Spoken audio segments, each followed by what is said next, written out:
नमस्कार दोस्तों, आज ट्यूटोरियल की चौथी वीडियो में आपका स्वागत है।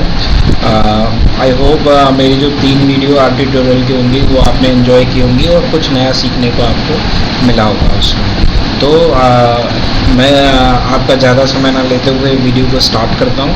तो आई होप आप इस वीडियो को लाइक करेंगे, सब्सक्राइब करेंगे और शेयर भी करेंगे अगर आप अच्छी लगती है तो सबसे पहले ये जो आर्ट ट्यूटोरियल की चौथी वीडियो है ये अनोवा के ऊपर है। तो इसमें मैं बताऊंगा कि किस तरीके से हम वन वे अनोवा लगा सकते हैं अपने डाटा सेट के अंदर। तो मैं आपको डाटा सेट दिखा देता हूँ। ये डाटा सेट है जो मैंने तैयार किया है। इसमें 4 वेरिएबल हैं और उनके 6 ऑब्जर्वेशन है। इसमें कंसंट्रेशन, ये डिफरेंट कंसंट्रेशन लगाई थी ड्रग्स की और उनके अगेंस्ट जो मोर्टेलिटी आई है वो यहाँ रिकॉर्डेड है। तो इसके अंदर देखना है कि इन ड्रग्स में सिग्निफिकेंस कितना है, कौन सी ड्रग ज़्यादा इफेक्टिव है, और ये अनोवा के द्वारा हम पता लग सकते हैं। तो उसे एनालिसिस ऑफ वेरिएंस भी कहते हैं। तो ये अनोवा द्वारा पता लगाया जा सकता है। तो ज़्यादा समय ना लेते हुए मैं आर पे आता हूँ। आर पे किस तरीके से है, तो ये मैंने स्क्रिप्ट ऑलरेडी पहले से बना के रखी हुई है कि आपको ज़्यादा समय ना लूँ मैं इस स्क्रिप्ट में। तो सबसे पहले मैं अपने वर्किंग डायरेक्टरी सेट करूँगा। तो वर्किंग डायरेक्टरी सेट करूँगा तो सेट wd कमांड द्वारा और फाइल का पाथ दे दूँगा। फिर उसके बाद मैं चेक करूँगा कि मैंने जो वर्किंग डायरेक्टरी सेट की है वो वही है या नहीं है। तो ये कंसोल में आपको दिखाई दे गया कि हाँ, जो मैंने वर्किंग डायरेक्टरी सेट की है वो वही है। फिर मुझे क्या करना होगा कि क्योंकि एक्सेल फाइल है तो एक्सेल फाइल रीड कराने के लिए मुझे एक्सेल कमांड की ज़रूरत पड़ेगी। जो रीड एक्सेल पैकेज है उसकी ज़रूरत पड़ेगी। तो मैंने आपको पहले भी बताया था कि अगर कोई भी पैकेज है, आप फर्स्ट टाइम जब भी आर ओपन करेंगे तो आपको उसको रन करना होगा। वो रन करता है लाइब्रेरी कमांड, क्योंकि उसके अंदर जो भी फंक्शंस होंगे वो तभी वर्क करेंगे जब उसको आप एक बार रन करेंगे। तो मैंने लाइब्रेरी कमांड द्वारा रीड एक्सेल पैकेज को रन किया। तो अब ये इसकी पैकेज के अंदर जितने भी फंक्शन होंगे वो काम करना स्टार्ट करेंगे। तो मैंने जो रीड एक्सेल कमांड यूज़ करूँगा, मैं रीड एक्सेलएस, और इसके अंदर मैं जो मेरे एक्सेल का जो फाइल है उसका नाम efficacy है। तो efficacy.xls ये मैं इसके अंदर क्या कहते हैं एंटर कर दूंगा। अगर मेरी जो वर्किंग डायरेक्टरी के अंदर ये नहीं होती है तो मुझे यहाँ पूरा पाथ देना होगा। तो अगर और वर्किंग डायरेक्टरी में होती है तो आपको पूरा पाथ देने की ज़रूरत नहीं है। तो जैसे ही मैं इसको रन करूँगा तो इसने इसको रन कर लिया और ये इस तरीके से शो गया। बाय डिफ़ॉल्ट ये शीट नंबर 1 को रीड करेगा, पर मेरा जो डाटा है वो शीट नंबर 2 पे है। तो मुझे यहाँ क्या करना होगा, एक efficacy नाम से वेरिएबल लूँगा और रीड एक्सेल कमांड है, उस रीड एक्सेल कमांड द्वारा उसको शीट नंबर 2 को रीड कराऊंगा। तो ये efficacy वेरिएबल मेरे एनवायरनमेंट में आ गया। तो इसको मैं देखूंगा तो इसमें कंसंट्रेशन, ड्रग और mortality drug A, drug B और ड्रग सी के अंदर दे रखी है। 6 ऑब्जर्वेशन है, 4 वेरिएबल के 6 डिफरेंट ऑब्जर्वेशन है। तो ये यहाँ पर शो हो जाएगा। फिर उसके बाद मैं क्या करूँगा, क्योंकि मुझे क्या है कि इसी efficacy वाला जो वेरिएबल है इसी पे मुझे काम करना है। तो मैं इसको अटैच कर लूँगा। इसको अटैच करने से मुझे ये फ़ायदा होगा कि बार बार मुझे जो फाइल का नेम है वो ना देना पड़ेगा। उसके अंदर जो भी वेरिएबल होंगे वो अपने आप में ऑटोमेटिकली डायरेक्टली रन कर सकता हूँ। तो ये मैं करूँगा।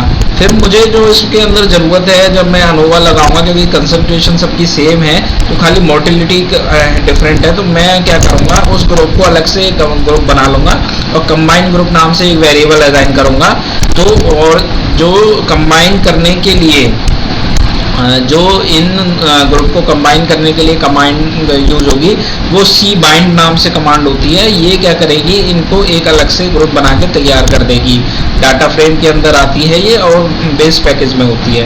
तो जैसे ही मैं इसको रन करूँगा तो ये मेरा एक कंबाइन नाम से वेरिएबल बना देगी ग्रुप, जिसके अंदर अब एक कंसंट्रेशन वाला जो वेरिएबल था वो हट गया है और 6 ऑब्जर्वेशन है। आप देखना चाहें तो इसको देख सकते हैं। तो इस तरीके से मेरे ड्रग्स ये मोर्टेलिटी आ गई और ये ड्रग्स के क्या कहते हैं डिफरेंट ड्रग्स के अगेंस्ट।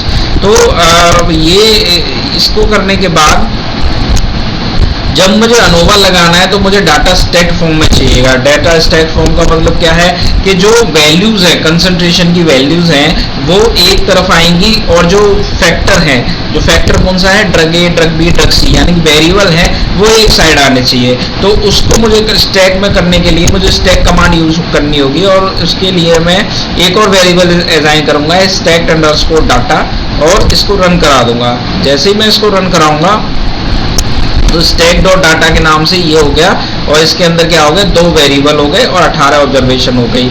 तो मेरा जो स्टैक डाटा है वो कुछ इस तरीके से दिखाई देगा, जिसके अंदर ये जो वैल्यूज है ये आपकी न्यूमेरिकल वैल्यूज हैं। आप इसको क्या कहते हैं, जो न्यूमेरिकल वैल्यूज हैं वो इसके अंदर आ जाएंगी, और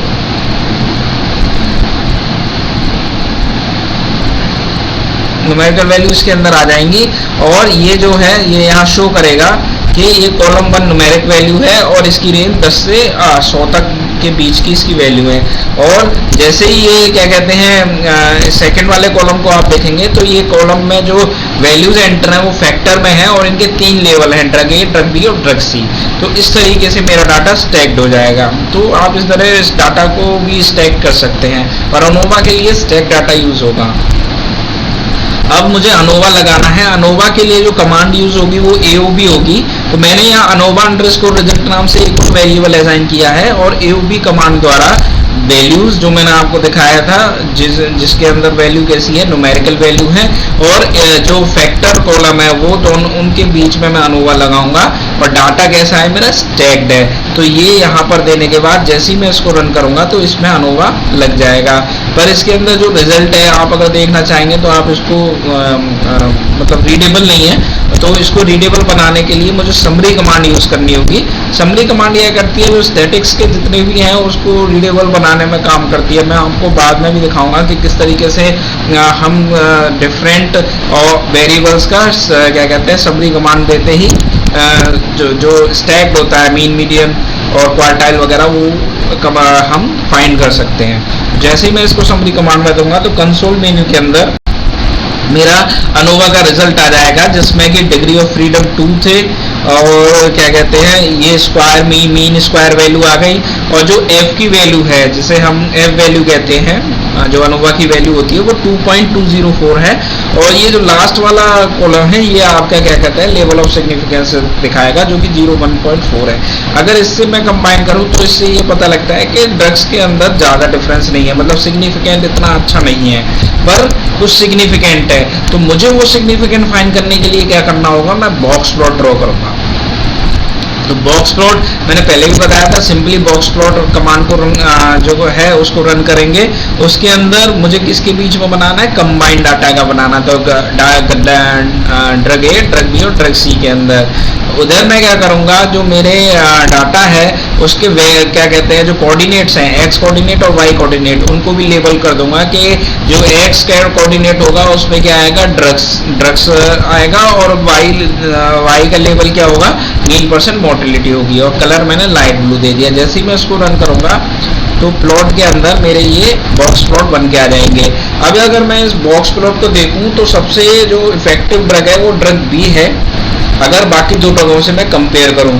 और अगर मैं बी को सी से कंपेयर करता हूं तो इनके बीच का जो सिग्निफिकेंस है वो काफ़ी ज़्यादा है। तो बी जो ड्रग है वो काफ़ी ज़्यादा इफेक्टिव है as compare to C. B A से भी इफेक्टिव है, बट इतना सिग्निफिकेंस नहीं है, यानी कि इतना अंतर उसके अंदर नहीं है। और इसी तरीके से अगर ए को मैं सी के साथ कंपेयर करूंगा तो इनमें भी ज़्यादा अंतर देखने को नहीं मिलेगा। पर अगर मैं बी और सी को करूंगा तो C is a most effective drug B is a most effective drug and C is a least effective. So इस तरीके से हम सिग्निफिकेंस पता कर सकते हैं। और दूसरा क्या कहते हैं, मैं आपको समरी कमांड का बता रहा था कि जैसे समरी कमांड में इसमें कंबाइन जो ग्रुप बनाया था, इसमें अगर मैं लगाता हूं तो देखिए किस तरीके से ये वर्क करता है। तो जैसे ही आप मेरी कंसोल मेन्यू के अंदर देखोगे तो यहाँ दिखा दिया इसने जो तीनों वेरिएबल हैं उनका ड्रग ए का इसने दिखा दिया मिनिमम वैल्यू कितनी है, फर्स्ट क्वार्टाइल कितना है, मीडियन कितना है, मीन कितना है, थर्ड क्वार्टाइल और मैक्सिमम वैल्यू। तो ये तीनों वेरिएबल की उसने अलग अलग करके दिखा दिए हैं। तो ये समरी जो कमांड होता है वो स्टेट्स के लिए होता है। तो वो फ्रेंड ये वीडियो आपको अच्छा लगा होगा और इन्जॉय किया होगा। मैं अपना नेक्स्ट वीडियो भी लेके आऊँगा जल्दी, और आप इस वीडियो को लाइक और सब्सक्राइब भी करिएगा, और कुछ नया लेके आऊँगा। जैसे कि बहुत सारी चीज़ें हैं, कोर प्लॉट है, कोरिलेशन प्लॉट जिसे हम कहते हैं, और सर्कुलर बार डायग्राम है, बहुत अच्छे लगते हैं वो देखने में। सेव फाइल है, सेव फाइल मैं सबसे एंड में लेके आऊँगा क्योंकि वो थोड़ी सी ट्रिकी होती है और उनके लिए बहुत सारा डाटा चाहिए होता है। तो सेव फाइल एक्चुअली क्या होता है, जो हम